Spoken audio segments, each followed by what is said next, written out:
Bueno, la obesidad en Chile, un desafío transversal en salud. Y no solamente un desafío transversal, sino que también un desafío tratar de armar esta presentación y englobar todo lo amplio que es la obesidad en este poco tiempo. Primero que nada, para definir la obesidad, es una enfermedad crónica en la cual juega un rol fundamental la acumulación del tejido adiposo, ¿ya? Esta tiene que ser abordada desde una perspectiva multidisciplinaria, siempre libre de estigma, y los resultados enfocados más que en la baja de peso, sino en mejorar la calidad de vida del paciente. Como hoja de ruta vamos a hablar un poco de epidemiología, fisiopatología de la obesidad, complicaciones de la obesidad, manejo del paciente obeso hospitalizado y algunos temas puntuales dentro del tratamiento de la obesidad. Con respecto a la epidemiología, previo a la pandemia tenemos 800 millones de personas que ya estaban viviendo con obesidad. 39 millones eran niños menores de 5 años, esto en el 2020, y 340 millones niños y adolescentes entre 5 y 19 años. Es importante esto porque la epidemiología, la prevalencia ha ido en un aumento constante, y ahora después de la pandemia que se dejó de hacer ejercicio, cambiaron las dietas y todo, tenemos que esperar que esto ha aumentado considerablemente. Ya en ese momento habían 1 billón de personas en riesgo de sobrepeso y obesidad, y esto evidentemente tiene un impacto individual y social evidente por las comorbilidades y las discapacidades asociadas que lleva, con una disminución de la productividad también. Esto debido a múltiples causas multifactoriales y todas interrelacionadas entre sí. ¿Cuál es la situación en Chile? Chile, lamentablemente, lidera los rankings mundiales de obesidad. En la encuesta nacional de salud, ya en 2016-2017, teníamos un 34% de mayores de 15 años que eran obesos y 40% con sobrepeso. Esta estadística ha cambiado notoriamente desde los años 80, donde teníamos altas tasas de mortalidad infantil, desnutrición. El exceso de peso era solo un 6% en los años 80, en cambio ya en 2017 teníamos un exceso de peso en 64% de la población. Esto concentrado en población que era principalmente mujeres y de menor nivel educativo. Esto evidentemente también tiene un gran impacto económico. En 2016 se hablaba que el gasto asociado a la obesidad era de 2 billones de dólares a nivel mundial, alrededor de un 2,8% del Producto Interno Bruto a nivel mundial, y se proyecta que en Chile el gasto para el 2030 va a ser alrededor de 455 mil millones de pesos. Acá podemos ver cómo se comporta la obesidad de Chile comparado con otros países de la OCDE, superando lo que uno pensaría, superamos a Estados Unidos, ¿ya? Y con respecto a los gastos, podemos ver que en el 2020 el gasto total para la obesidad fue alrededor de un 16,13% de los gastos a nivel país. Recién, en 2021, se aprobó de forma unánime el proyecto de resolución 1365, que reconoce la obesidad como una enfermedad crónica cuyo tratamiento y seguimiento debe recibir cobertura financiera por parte del Estado e instituciones de salud previsional, facilitando el acceso a la población a una adecuada atención de salud. Esto incluye consultas, exámenes, fármacos, insumos, procedimientos quirúrgicos y controles. Como ya lo adelanté, en la etiología de la obesidad interaccionan múltiples factores, ya sean genéticos, metabólicos, ambientales y conductuales. Estos dos últimos de mayor importancia porque son a los que se atribuye el aumento de la prevalencia en los últimos años. Con respecto a la fisiopatología, acá lo importante es la ingesta de energía y el consumo de energía. Lo que yo consumo en exceso, quede en exceso de energía, se va a almacenar finalmente como tejido adiposo. Los estudios han demostrado que el gasto energético entre un paciente obeso y un paciente delgado es relativamente similar. Por lo tanto, lo que finalmente va a determinar el excedente va a ser la ingesta calórica. Una ingesta o un exceso de energía, por muy pequeño que sea, pero mientras se mantenga de forma constante, basta que sea menos del 1%, finalmente va a conducir a un aumento de peso. En la regulación de todo lo que es consumo y gasto de energía, el hipotálamo juega un rol fundamental. Principalmente el núcleo arcuato se va a considerar como el punto central en el control de la ingesta y la conducta de alimentación, y esto va a actuar a través del sistema leptina-melanocortina. La leptina es una hormona que se produce, una hormona reguladora de apetito, que se va a producir principalmente en las células adiposas, y sus niveles en la sangre van a ser proporcionales a la cantidad de masa grasa que haya en el organismo. Por lo tanto, en la obesidad vamos a tener un exceso de leptina, y este exceso de leptina puede llevar a que el hipotálamo también genere una resistencia a la leptina, así como se genera una resistencia a la insulina. Esta resistencia en el hipotálamo va a provocar que finalmente no se genere la sensación o la señal de saciedad. Vamos a tener también que los niveles de leptina van a disminuir con la deprivación de comida o con el ayuno, y van a aumentar tras la ingesta de comida. En el hipotálamo tenemos dos grupos de neuronas núcleo arcuato, las POMCART, que van a producir pro-opiomelanocortina, y las neuronas que van a producir el neuropéptido I y la proteína relacionada con agouti. Cuando tenemos niveles elevados de leptina, cuando hay niveles bajos de leptina, esto va a provocar que las neuronas relacionadas con la proteína de agouti aumenten la producción de esta proteína. Esta proteína va a ir hacia otras zonas del hipotálamo, ya sea el núcleo lateral, el núcleo ventromedial, dorsomedial, pero principalmente el paraventricular, donde van a estar estas neuronas de segundo orden, que van a recibir la señal de la proteína agouti y van a llevar a un aumento de la ingesta de comida.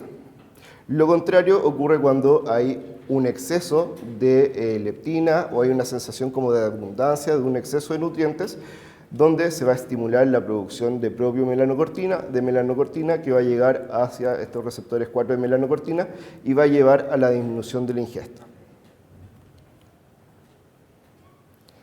Tenemos otros péptidos o proteínas que van a estar relacionados con la señalización del hambre y la saciedad.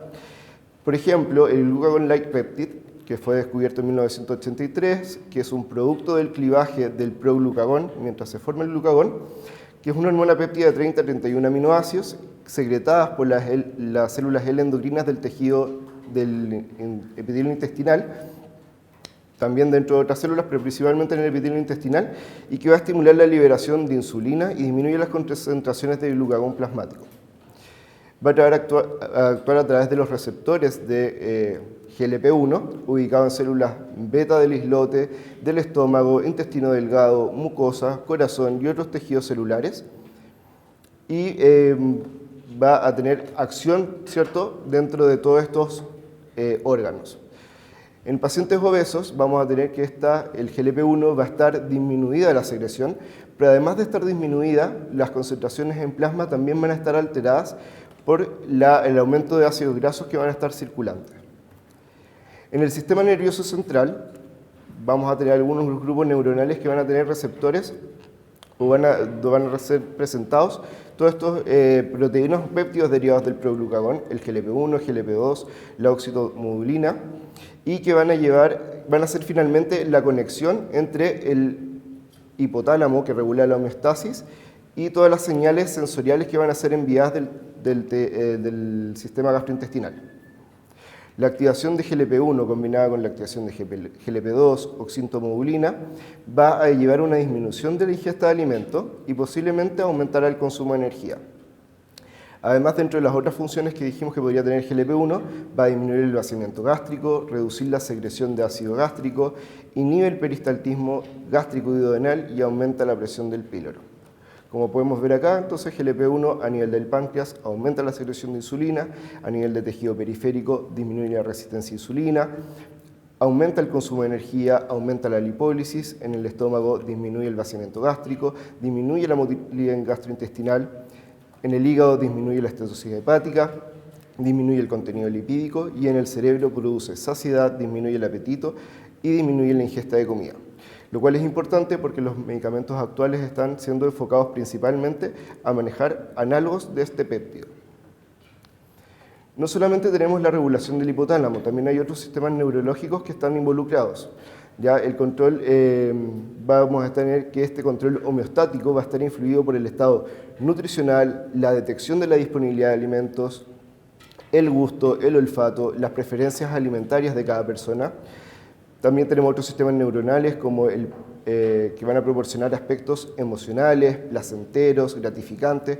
Por lo tanto, vamos a tener un cerebro que además puede tener un deseo de comer, de disfrutar la comida, incluso cuando la persona esté saciada.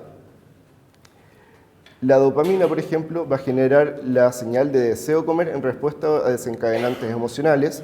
Vamos a tener señales opioides y cannabinoides que van a estar liberadas y van a ser responsables de la sensación del placer al comer. Entonces podemos tener alteraciones también de dopamina, del sistema del placer, que estando alterados también van a generar que un mayor deseo de comer, si tengo alteraciones en la dopamina, o que no alcance el mismo placer, si es que tengo alterado este sistema del placer, no voy a generar el mismo placer con la misma cantidad de comida y voy a tal vez necesitar más comida para generar esa sensación placentera. Varios péptidos que están involucrados, ya mencionamos algunos, el GLP-1, el péptido I, la oxitomodulina. También otras que tienen intervenciones en otros órganos como la colecistoquinina, el polipéptido pancreático, la grelina, que por no el tiempo no los vamos a mencionar en detalle. Y también mencionar algo breve con respecto a la genética. Se han descubierto muchas alteraciones genéticas que son determinantes de obesidad. Hay mutaciones monogenéticas que se producen por mutaciones en este sistema de leptina-melanocortina, que basta una sola mutación para tener una hiperfagia y un inicio de obesidad a edades tempranas, a los 3-5 años de edad.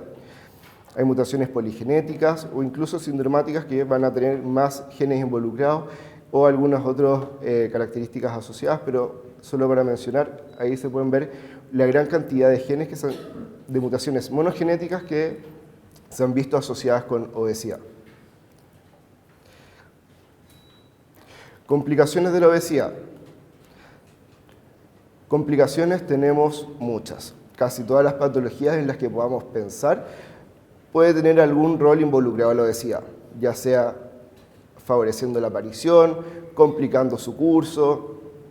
Podemos tener asociada la diabetes mellitus, hipertensión, dislipidemia, enfermedades cardíacas, insuficiencia cardíaca, osteoartritis, apnea del sueño, esteatosis hepática no alcohólica, síndrome ovario poliquístico, varios cánceres y muchas discapacidades asociadas. No para entrar a mencionar en detalle cada uno, pero para tener tal vez una idea del impacto de la obesidad. Aquí podemos ver trabajos de obesidad relacionado, el fenotipo de obesidad relacionado a riesgo cardiovascular, obesidad relacionado a fibrilación auricular, obesidad relacionado con asma, obesidad contribuyendo al carcinoma hepatocelular, obesidad con trastornos neurodegenerativos, cardiovasculares, obesidad y riesgo de fractura en mujeres posmenopáusicas, obesidad y diabetes tipo 2, obesidad y malignidades ginecológicas, obesidad y riesgo de cáncer en el timo, obesidad y cáncer de mama, obesidad y demencia. Así que nos podríamos una presentación entera solamente a las complicaciones.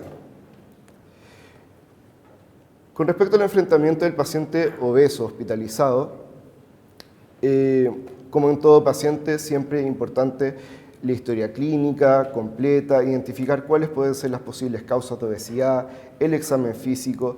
Tenemos algunas herramientas como el IMC, ya el índice de masa corporal, que se ha utilizado ampliamente para evaluar y calificar la obesidad dentro de ciertos rangos. Sin embargo, no es una herramienta precisa para pesquisar complicaciones asociadas a la obesidad, pero tenemos el beneficio que es una herramienta rápida de usar, fácil, está ampliamente distribuida. Todos entendemos más o menos de qué hablamos cuando nos referimos a cierto IMC en algún paciente. Otra herramienta es la circunferencia de cintura, que por sí sola se ha asociado a un aumento del riesgo cardiovascular, pero sin embargo tampoco predice el tejido adiposo visceral de forma individual. Se ha visto que la implementación de ambos puede ayudar a identificar el riesgo o el fenotipo de mayor riesgo en el paciente obeso, ¿ya? Y también deberíamos considerar en estos pacientes medición de presión arterial, glucosa en ayuno, hemoglobina glicosilada y el perfil lipídico, también para evaluar el riesgo cardiometabólico de estos pacientes. Se ha propuesto el sistema de Edmonton Obesity Staging System, propuesto en Canadá, que permite evaluar el efecto de las comorbilidades relacionadas con la obesidad de los individuos, pero más allá del peso y del IMC. Entonces podemos orientar las decisiones clínicas de los pacientes que viven con obesidad durante la evaluación, pero de manera independiente al IMC.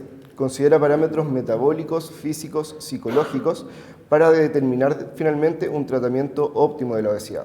Se ha visto que es un mejor predictor de mortalidad por todas las causas, más que el IMC y la circunferencia de cintura por sí solo, pero no hay estudios que validen este sistema en la población chilena. IMC en etapa 1 también queda clasificado en etapa 1 de la escala de Edmond.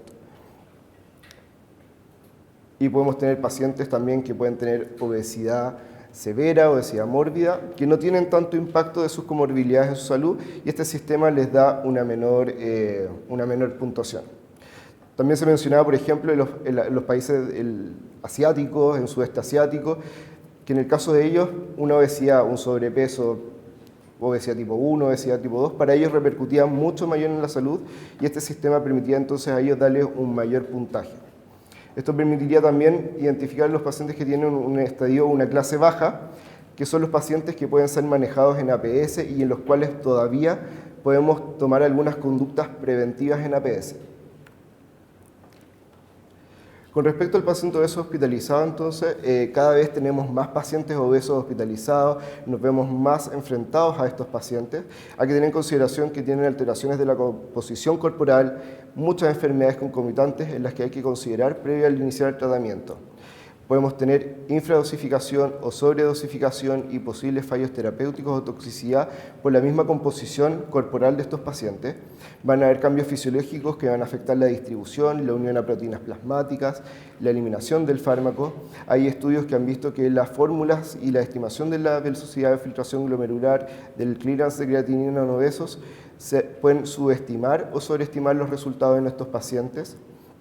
Y además tenemos datos escasos en los pacientes obesos porque normalmente quedan excluidos de la mayoría de los estudios de investigación. Los principales fármacos que van a estar alterados en los pacientes obesos obviamente son los fármacos que son lipofílicos. El volumen de distribución va a estar directamente relacionado con el peso corporal, mientras los fármacos hidrofílicos se van a relacionar más con el peso magro del paciente. No se va a afectar la albúmina, pero el aumento de colesterol y los triglicéridos puede interferir en la unión a las proteínas plasmáticas y aumentar las concentraciones del fármaco libre. Los principales fármacos afectados pueden ser antimicrobianos, anticoagulantes, citostáticos, antiepilépticos, anestésicos y sedantes y cardiovasculares. Como dijimos, el tejido adiposo y la masa magra no van a aumentar de forma proporcional en los pacientes, y hay algunas medidas indirectas para determinar el grado de obesidad y la dosificación de fármacos, principalmente basado en tallas, peso y sexo. Tenemos el peso ideal, la superficie corporal, peso ajustado, peso magro, ¿cierto? Y acá tenemos una tabla que, según el medicamento, proporciona o sugiere qué medida es la que yo tengo que tener en consideración para hacer el ajuste de este medicamento frente al paciente obeso. Ya esto va a quedar disponible, entonces después que quiera lo puedo revisar con mayor detalle en honor al tiempo. ¿Ya? Pasando al tratamiento de la obesidad, considerar que la obesidad no se presenta de la misma forma en todos los pacientes. El tratamiento tiene que ser individualizado y enfocado en un apoyo a largo plazo, enfocado en la mejoría de salud y bienestar del paciente y no únicamente en la pérdida de peso. Tenemos que una pérdida de un 3 o un 5% del peso en un paciente puede ser suficiente como para mejorar los parámetros metabólicos y tener un impacto en la calidad de vida del paciente. El enfoque tiene que ser multidisciplinario con respecto a la salud mental en los pacientes que tengan patologías de salud mental, tener en consideración cuáles son los fármacos que pueden tener un aumento o una incidencia en el peso, la carbamazepina, gabapentina, el ácido valproico. Podemos tomar medidas psicológicas para promover adherencia, confianza, motivación, ya sean terapias cognitivas para la reestructuración, estrategias basadas en valores para modificar la dieta y la actividad. De la parte nutricional, las dietas tienen que ser personalizadas para satisfacer los valores, las preferencias y el objetivo de los tratamientos individuales de cada paciente. Un manejo más intensivo en obesos con prediabetes, una reducción de un 5 o un 7% del peso, me puede ayudar a disminuir la progresión a diabetes, los riesgos cardiovasculares, las complicaciones, Al igual que en diabéticos, una reducción de un 7 a un 15% puede ayudar a evitar la progresión, evitar la aparición de complicaciones micro y macrovasculares. Tenemos el estudio PREDIMED, que fue un ensayo multicéntrico realizado en España, que puso a distintos grupos de pacientes, todos entre 55 y 80 años, sin enfermedades cardiovasculares, a 3 dietas distintas, una mediterránea con aceite de oliva, una mediterránea con frutos secos y una dieta en la cual le decían que solamente le sugerían que redujera las grasas en la dieta. Algo interesante también es que no se les aconsejó la restricción calórica ni se les promovió la actividad física. Solo con el cambio de dieta mediterránea, y ya sea con aceite de oliva o aceites con los frutos secos, se vio que había una reducción importante de todos los eventos cardiovasculares graves con estas dietas suplementadas, en comparación a solamente la dieta que se les sugería disminuir la cantidad de grasas. Con respecto a la actividad física, se recomienda una actividad física aeróbica, 30 a 60 minutos, de intensidad moderada a vigorosa, la mayoría de los días de la semana. Con esta actividad física basta para producir pequeñas pérdidas de peso y grasa corporal, reducir la grasa visceral y favorecer la mantención del peso en pacientes que ya han tenido una pérdida de peso importante. Si yo a esto le agrego aumentar la intensidad del ejercicio con entrenamientos por intervalos de alta intensidad, se ha visto que aumenta la capacidad cardiorrespiratoria de los pacientes y además reduce el tiempo en el que el paciente baja de peso. Con respecto al tratamiento farmacológico, está recomendado en los pacientes con IMC mayores a 30 o en pacientes con IMC mayor a 27 que ya empiezan a tener complicaciones relacionadas con la obesidad. Siempre esta tiene que ir de la mano junto a una terapia médica nutricional, actividad física e intervenciones psicológicas, como ya vimos. En la diabetes, el tratamiento farmacológico ayuda a la pérdida de peso, control de glicemias. En prediabetes permite retrasar y prevenir la aparición de diabetes tipo 2. Tenemos múltiples medicamentos aquí que a lo largo del tiempo han ido apareciendo para el manejo de la obesidad. Uno de los primeros acá, aprobado por el ISP en 1998 en Chile, es el Orlistat, un derivado sintético de la lipstatina, que inhibía la lipasa pancreática, inhibiendo la degradación de triglicéridos, por lo tanto provocaba que un 30% de los triglicéridos fueran eliminados por las deposiciones y no absorbidos.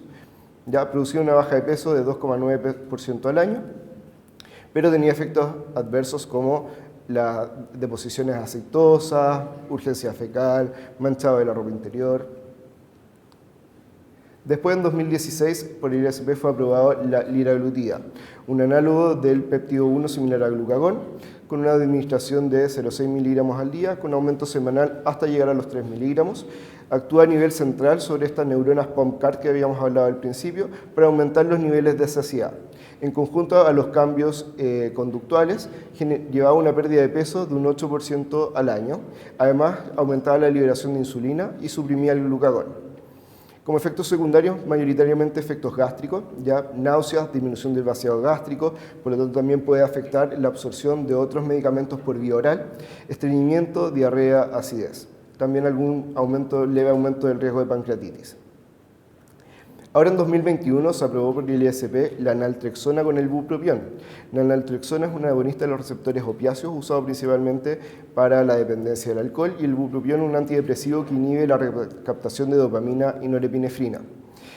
El bupropión ayuda a inducir la saciedad de forma centralizada, potenciando la producción y liberación de la alfa-melanocortina y beta-endorfinas de las células POMC en el núcleo del 4 del hipotálamo, y la naltrexona interrumpe el efecto autoinhibidor de la beta-endorfina en las células POMC mediante los bloqueos de receptores opioides.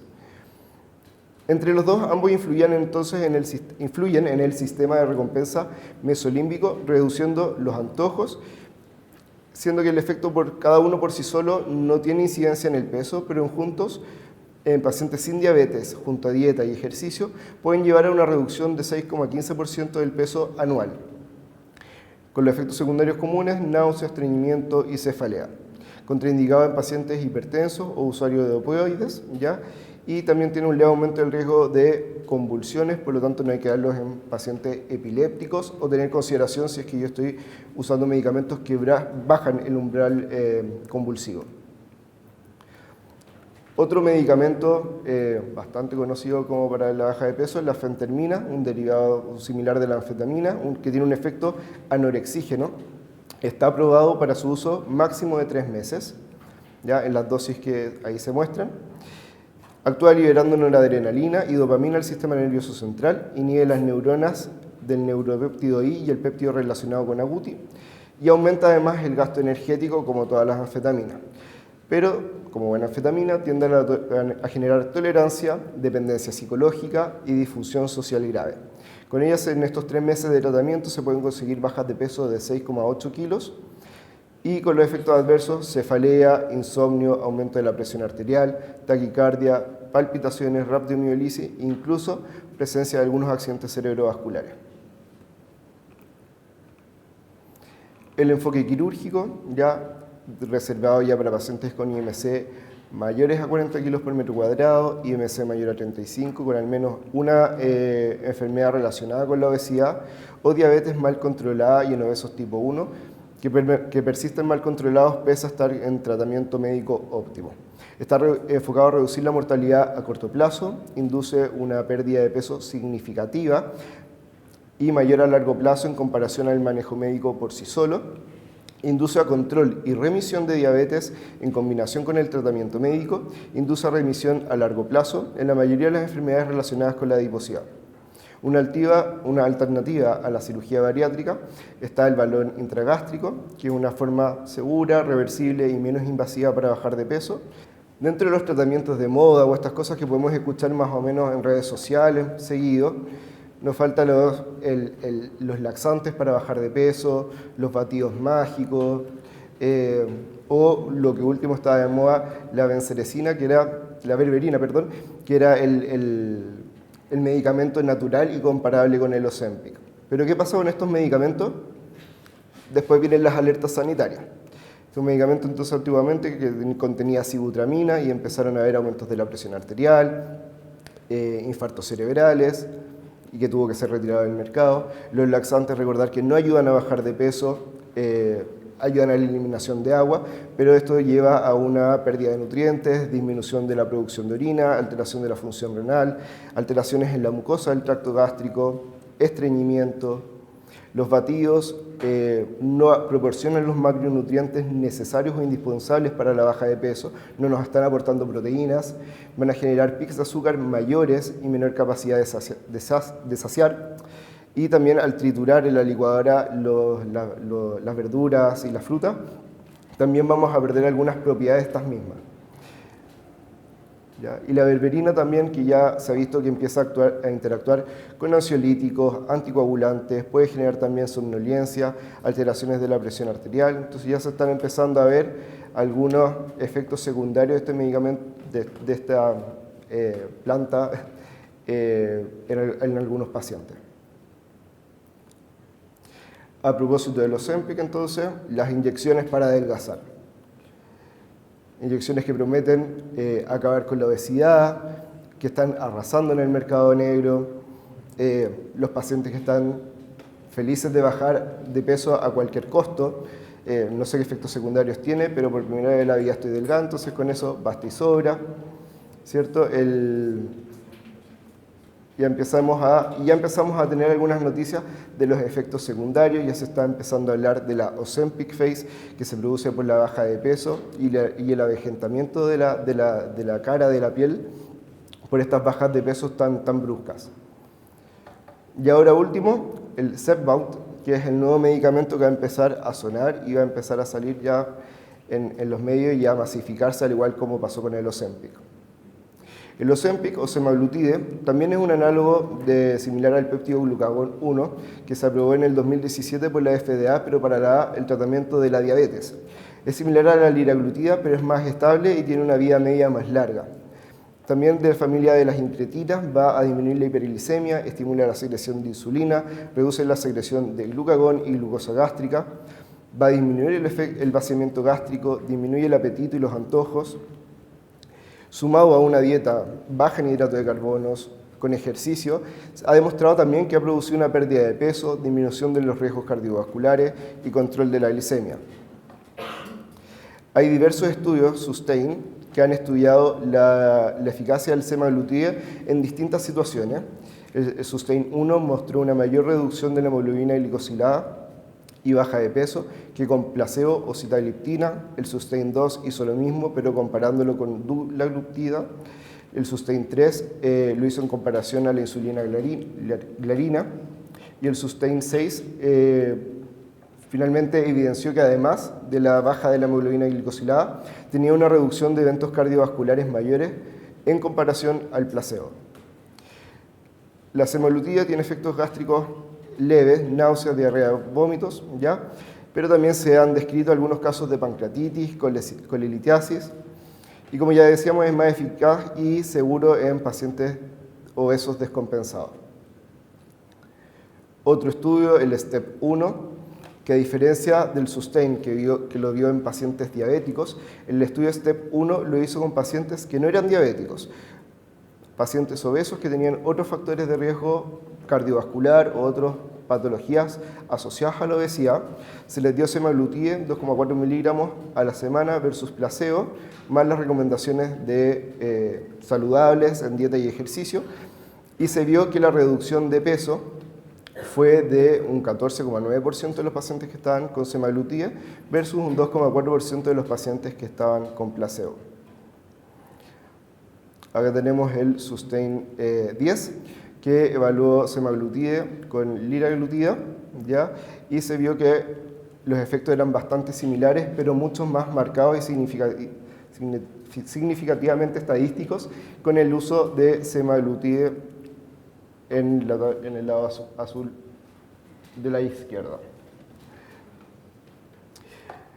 Finalmente, para hablar de Zepbound, que es el medicamento que se aprobó recientemente, es un polipéptido inyectable diseñado para similar a la secuencia del polipéptido insulinotrópico glucosa dependiente, el GIP, y que además tiene actividad tanto en GIP y GLP-1, y se ha visto que esta actividad en el GIP potencia la unión del péptido en los receptores GLP-1. Fue aprobado también por la FDA para el manejo de la diabetes. Se ha descrito un aumento del riesgo un leve aumento del riesgo de tumores de células C de la tiroides. Y aquí tenemos el estudio SURMOUNT 1, también aleatorizado, doble ciego, fase 3, que tomó adultos con IMC mayor a 30, mayor a 27, con al menos alguna complicación, excepto diabetes, y mostró que se producía una reducción de peso significativa de un 19,5% con el Zepbound con una dosis de 10 miligramos y de un 20% con una dosis de 15.